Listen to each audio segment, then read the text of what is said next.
Hello everyone, Vintage Art and Craft is greeting you.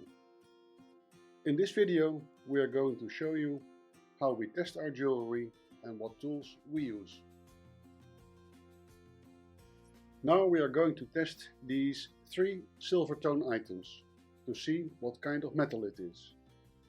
First we take this ring and we make a small scratch on the testing stone. Then the brooch. It is more difficult in scratching. And then this ring. It is also a bit hard to scratch. Then we take the testing liquid and we put a drop on each of the stripes we made. And now let's have a look what results we got.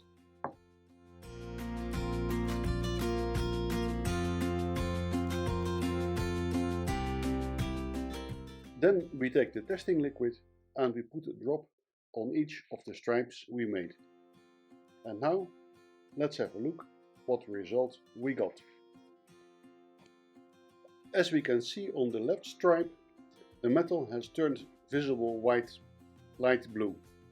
That means that the first ring is made of silver. In the center, the metal scratch has disappeared, dissolved by the testing liquid, and the right one also has disappeared. That means that the second and the third items are not silver. The third item, this ring, I will test another time. Now we will test it for white gold. For gold testing I will make a longer scratch and I will test it with 2 testing liquids. One of these liquids is dissolving gold up to 18 karat gold. Here we see that the metal underneath gets dissolved. And with another liquid, for 14 karat gold, we see that the metal scratch does not get dissolved. This test has shown that this ring is made of 14 karat gold. Now we are going to show you how we are testing gemstones with our professional tester. First, we calibrate the tester. We press the probe against the disc here, and the dial goes to the field named Cal, calibration.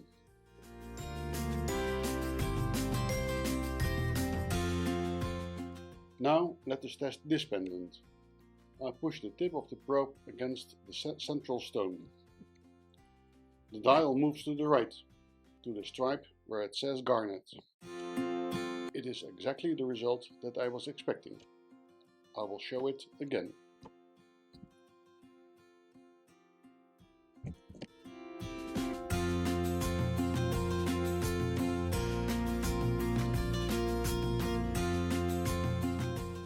Let's now test one of the other stones. This blue stone. Is it glass or is it something else? I again push the probe against the stone. And the dial goes immediately far to the right, where on top it says jadeite and spinel. But we know that jadeite has a different color, so this stone is a genuine spinel. Now we test this ring with another blue stone. The meter goes even further to the right and it stops at topaz. That means it is a nice blue topaz.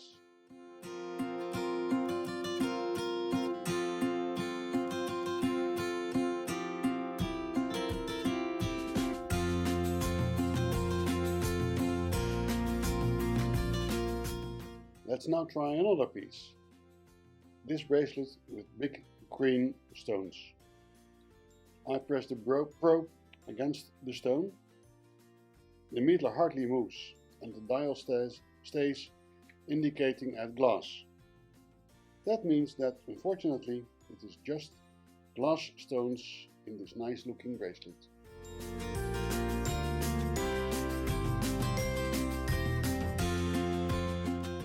Now another item. Here we have a small pendant with a yellow stone. Let's see what for stone that is. The meter goes to the right. Since the stone is yellow, it is not jadeite or spinel. It also shows down here the option citrine, which is yellow. So we now know that the stone is citrine.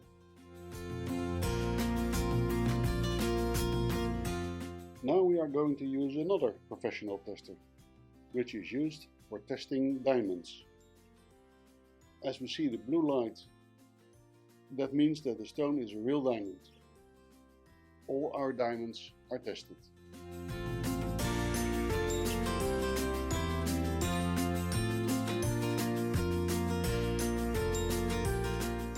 Now we are going to show you another test, which we use for testing bakelite. For this we use semi-chrome polish. I put some white semi-chrome polish on a Q-tip and rub it on a bead. If the polish changes its color, that means that the bead is made of bakelite and not ordinary plastic or glass.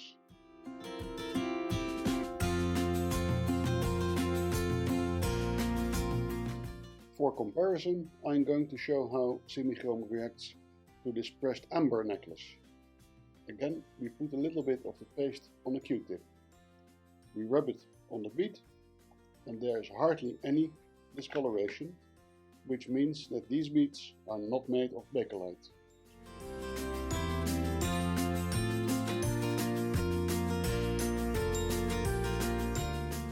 I hope you found this video interesting and informative. We at Vintage Art and Craft are looking forward to seeing you as our customers.